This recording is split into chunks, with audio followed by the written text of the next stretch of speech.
Welcome to the Soul Room, where we open the door to the story behind the sound.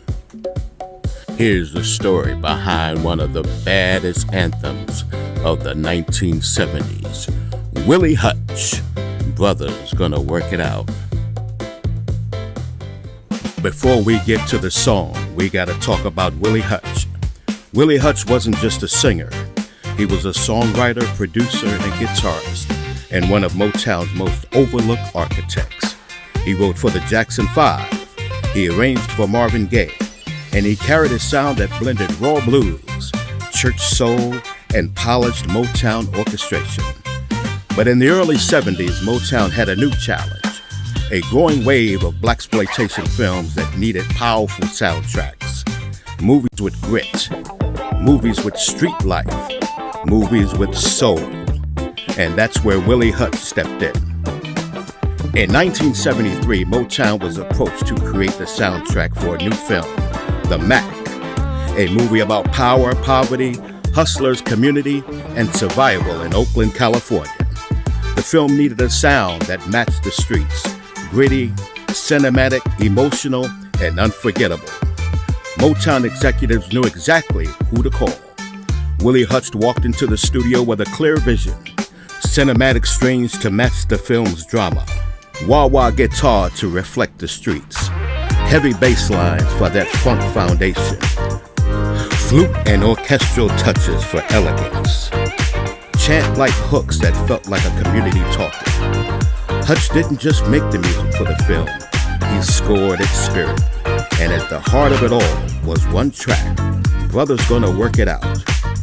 On the surface, the song sounds like a motivational anthem, a promise that brothers are going to come together and push through tough times. But under the hood, there's more. This was 1973. The major wins of the Civil Rights Movement, the Civil Rights Act, the Voting Rights Act were already signed.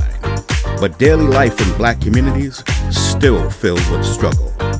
Police pressure, economic inequality, urban decay after industries pulled out, and frustration that progress wasn't moving fast enough. Hutch understood this deeply, so he crafted a message that wasn't political in speech, but political in spirit. A message of unity, of self-determination, and communal survival. Not a dream, a rallying cry. A reminder, we're gonna work it out, but only if we stick together. But there's one thing most people don't know. The very beginning of the song, that little dialogue and groove, comes straight out of the Mac scenes. So from the jump, the song feels like a movie. But what happened next is something Willie Hutch never expected. The song escaped the film. It became the soundtrack for black neighborhoods across America. Played at block parties, played in barbershops, played on the street corners. Played anywhere people needed a reminder to keep going. The song became part of the post-civil rights cultural soundtrack, music that helped people deal with what came after the marches. A reminder that the fight wasn't over, it was just changing. Decades later, hip-hop producers discovered something. Willie Hutch's track was a sampling gold mine. The choir-like intro, the flute riffs, the layered guitars, the grooves, the emotions, the message. Dozens of artists have sampled it, referenced it, or used pieces of its DNA, including A$AP Rocky, Wale, Chance the Rapper, Chief Keef and Kanye West, Ro James, and many more. Hip-hop kept Willie Hutch's legacy alive, transforming a 1973 soul anthem into a timeless black cultural touchstone. Fast forward to today, economic struggles, still real. Community challenges, still real. The need for unity, still real. That's why Brothers Gonna Work It Out continues to resonate. It's more than nostalgia. It's more than a sample. It's more than a movie track. It's a message for every generation. We're stronger together, we're resilient, and no matter what we face, we're gonna work it out.